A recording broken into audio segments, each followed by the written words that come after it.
Hello, I am Tom Lukas, a local musician playing here on Kitsap Peninsula. Welcome to the Bremerton-Kitsap Access television production of Voices, Songwriters of Kitsap Peninsula. Each show will feature a song written by a local songwriter. I will perform the song, and then we will talk with the songwriter. Our song today is called Paradise for Fools by Jill McAnally.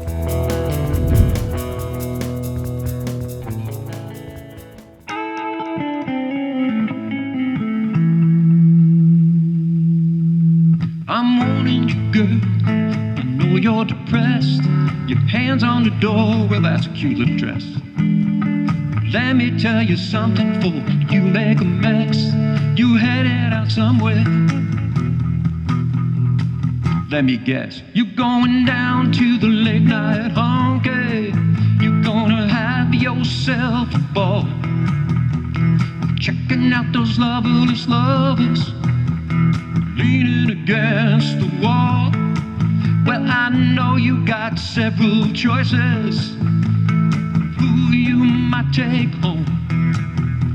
But can you be sure that by daylight the heart you break won't be your own? It's just a paradise for fools who love and leave them so cruel.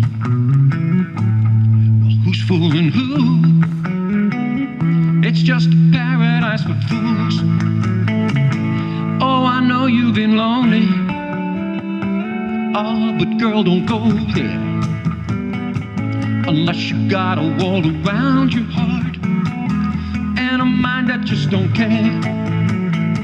You fool yourself into believing a pretty face is paradise.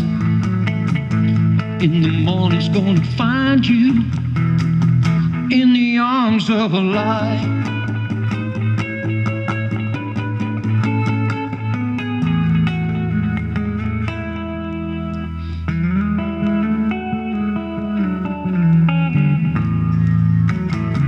It's just a paradise for fools who love and leave them so cruel. Who's fooling who? It's just a paradise for fools. Oh, baby, it's cruel. Well, love and leave them, that's the rule. Who's fooling who? It's just a paradise for fools. Oh, yeah, it's just a third-rate romance, low-rent rendezvous.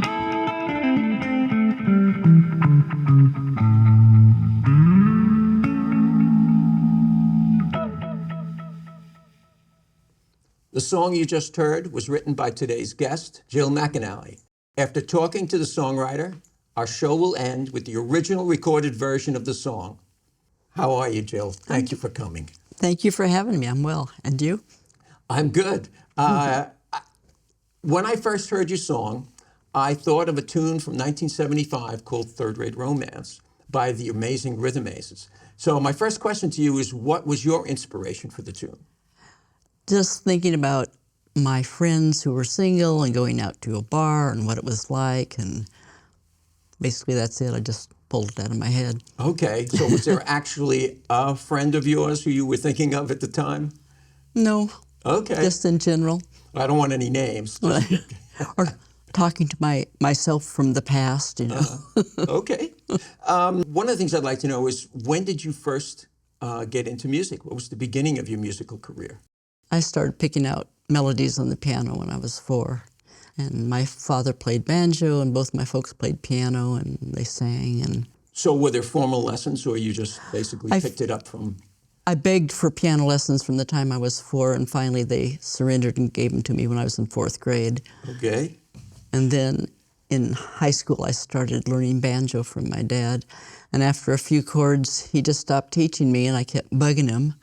And finally, one day he came home and handed me a guitar when I was 16.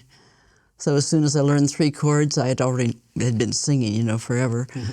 I went out to the coffee houses in Portland and started asking if I could sing in between people's sets. Oh, really? Yeah. And by the time I was 17, I had my own gigs. Okay, I can relate to that. So 17. So what musicians inspired you at that time in your life? Well, the first record I bought was Aretha Franklin, but so I was interested in blues, and also I grew up here in country and all kinds of stuff. But and all the folk legends at the time.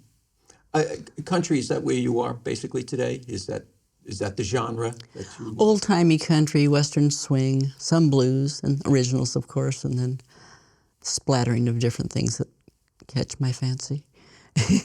So then the next logical question for me is if you started playing when you were 4, when did you start writing music?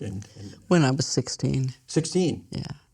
Do you collaborate with others when you write, or is it... Sometimes, okay. both ways. What about Kevin? Have you co-written tunes with Kevin? No, we have not. For some reason, we're too happy, so neither one of us are writing much.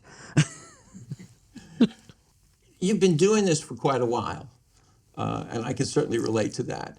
And so I have to ask about what advice you would give to someone who is starting out right now as a musician and a songwriter. Advice as far as what? Would you suggest that they look for an agent once they got to a certain point? Or, I mean, we're assuming they have some talent and some ability at this point. So then my question is, where would they go from there? Where would they take that ability and that talent? Jam with other people and try to get gigs. So you told me earlier today that you were able to get on the Gong Show. And I remember Chuck Barris. I can see him in my head right now. Can you tell me anything about that? What part of your career, when did that happen in your career? At that point, I had moved to LA to pursue my career. And my mother just kept calling me up and saying, try out for the Gong Show. I just know you could win. And every time she called, she'd ask me again, have you done it yet? I know you could win. Well, you just said that you moved to LA. So did you move for your musical career? Yeah. You did? Mm-hmm. Okay, and did you find that was productive? And I mean, were you working steadily as a musician in LA? No.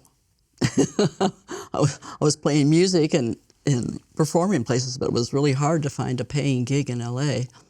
So you had a part-time job or a full-time job? I had a catering company that I started. My boyfriend at the time was the son of Dan Blocker, the actor. Oh, Dan Blocker from Bonanza. Yeah. Sure. And he worked on commercials, and so I was working for other caterers that catered for commercials, and I realized that I knew more about cooking than they did, and so I kept complaining. He said, "Well, you know, there's a shoot on Friday if you want to do it," and so that's how I started. And then I met my friend Sandy Pinkard, who's a successful country music songwriter and comic. Mm-hmm. He had a duo called Pinkard and Bowden. He recommended that I come to Nashville. And what year was this? That was like 1980, okay. 81. But I went to Texas first, where my dad was from Texas. And I stayed there for a few months, and then from there I went on to Nashville. So you went from LA and to Texas and then on to Nashville. Mm-hmm. And how were things in Nashville? I mean, again, it's the same thing where you're... The same thing. You got to be famous to make any money. But you meet lots of interesting people. I got a chance to write with some really good people. Mm-hmm. And it was a lot of fun. Except that, like I told you, I became friends with Don Everly. Of the Everly Brothers. Of the Everly Brothers, yeah. And here he was 42. He'd been married, 3 or 4 times. And I could just see that he still wasn't really happy. He was still like looking for something out there. And I finally just thought, you know what? I'm going back to Oregon. So then you left Nashville, mm-hmm. and you went back to Oregon. Mm-hmm. And again, looking for gigs. Well, I married a guy that I'd known in college, but we played in a band together. And mm-hmm.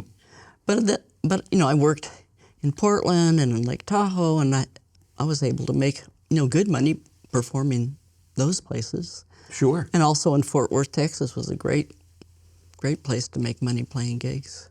One of the things that's happened over the last 20 years, and I've asked other guests this, is once music moved to digital and it was apparently accessible to everybody, the whole music industry kind of shifted quite a bit.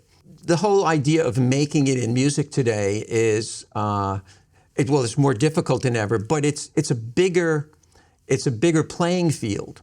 And my question to you is, what has changed in the past 20 years for you with regard to making money playing music? Is it the same as it was, or has it changed? Since we've been in this area and not in California, where they want you to play for tips, a lot of places here, you can get paying gigs and people tip good, and you can sell your CDs. And I just think that's...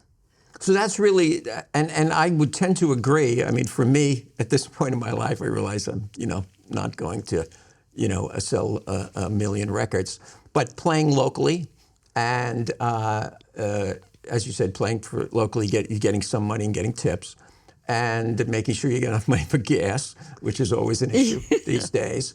And of course, selling CDs, that's pretty much it. Do you play any shows where there's ticket sales? Well, yeah. We'll play the Wooden Boat Festival in September, and there you'll have to buy a ticket if you want to go to the Wooden Boat Festival. And that's in Port Townsend? Mm-hmm. Okay. Do you reside in Port Townsend? Yes. Ah, okay. Terrific. I was curious about that. For me, I think for me, the making it would be the ability to pay a roadie at this point in my life, because everything has just gotten too heavy. Even though the amps keep getting smaller. Yeah, they do, yeah. And lighter. And while we're talking about equipment, I wanted to draw attention to the guitar behind us, which is not my guitar. It was, in fact, built by Kevin of Jill and Kevin. Yes. Does Kevin make and sell guitars? He has. Okay. He continues to make them, and sometimes he sells them. Turbocaster Electric Guitars. So that's the name of his company? Yeah, Okay. Turbocaster. Yeah. Terrific. Well, I certainly wanted the audience to see that. To get back to our original conversation, playing out is really important to you guys. Yeah. Okay. And it's usually you and Kevin, but I've seen you with other people in some of the posts. Yeah, sometimes we have other people that play with us, depending on what the situation is. If it's a dance, we get a full band. Another thing that I saw in our emails going back and forth, was that you've played in Alaska. Yeah. Where was that gig? Was it one gig in Alaska or a series of shows? It was in Juneau, Alaska, and started out playing one place, and then I got fired because I told a joke that they didn't like. I don't think we can say that. We probably can't say that joke on the air. No, we cannot. So then I got a gig somewhere else there, but I don't remember the name of the place. It's been so many years now. Well, then that brings me to the last question, of course, and this is a question I ask every musician that's been here, because I've had so many experiences myself. The strangest, craziest things that's happened to you at a show? At a show? Yes. Or anywhere, even on the road. When I was in Fort Worth, a guy was telling me that he was looking for a female singer to take to his club back in another part of Texas. And I said, oh, great. My friends are up there playing. They'll let me play in between their set, and you can hear how I sound, see if you like me. And he said, okay. And so I did. And he said, well, how much money do you want up front? I said, well, how long do you want me to play? And he said, well, indefinitely. I said, well, why don't we just start out with a month? And so he says, how much do you want? And I said, I want $85 a show.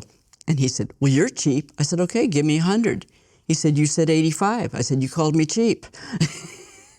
He pulls out a roll of $100 bills and he counts off 6 and hands them over to me.